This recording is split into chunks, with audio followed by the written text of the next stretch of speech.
नमस्ते और स्वागत है डेली डिकोडर में। इस वक्त दुनिया की सबसे बड़ी चिंता है मिडिल ईस्ट में बढ़ता तनाव। इजराइल हमास संघर्ष से लेकर ईरान और प्रॉक्सी गुटों के बीच खींची जा रही तलवारें इस पूरे क्षेत्र को बारूद के ढेर पर ला खड़ी कर चुकी हैं। लेकिन बड़ा सवाल ये है, दुनिया की 5वीं सबसे बड़ी अर्थव्यवस्था भारत पर इस अस्थिरता का क्या असर होगा। सबसे पहले बात करते हैं अर्थव्यवस्था की। भारत अपनी ज़रूरत का लगभग 85% तेल आयात करता है और इसका बड़ा हिस्सा मिडिल ईस्ट से आता है। जैसे ही तनाव बढ़ता है, कच्चे तेल यानी क्रूड ऑयल की कीमतों में उछाल आता है। महंगा तेल मतलब भारत में महंगाई की मार, यानी आपकी जेब पर सीधा असर। यदि अंतर्राष्ट्रीय बाजार में कच्चे तेल की कीमत $100 प्रति बैरल से ऊपर जाती है तो भारत में ट्रांसपोर्टेशन, मैन्युफैक्चरिंग और अंततः रोजमर्रा की चीज़ों की लागत बेतहाशा बढ़ जाएगी। दूसरा, समुद्री व्यापार रूट।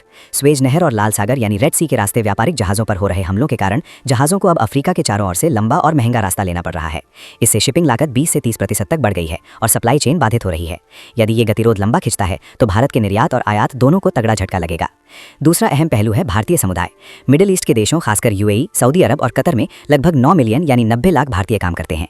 ये भारतीय समुदाय हमारी अर्थव्यवस्था के लिए अरबों डॉलर की रेमिटेंस भेजता है।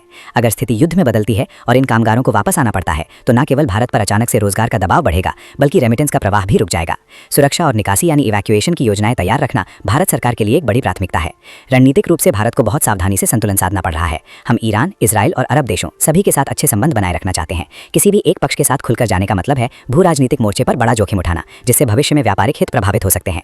मिडिल ईस्ट में शांति भारत के आर्थिक और रणनीतिक हितों के लिए अत्यंत आवश्यक है। ये क्षेत्र सिर्फ संघर्ष का मैदान नहीं, बल्कि भारत की ऊर्जा सुरक्षा और व्यापार का प्रवेश द्वार भी है। इस पर हमारी बारीक नजर बनी रहेगी।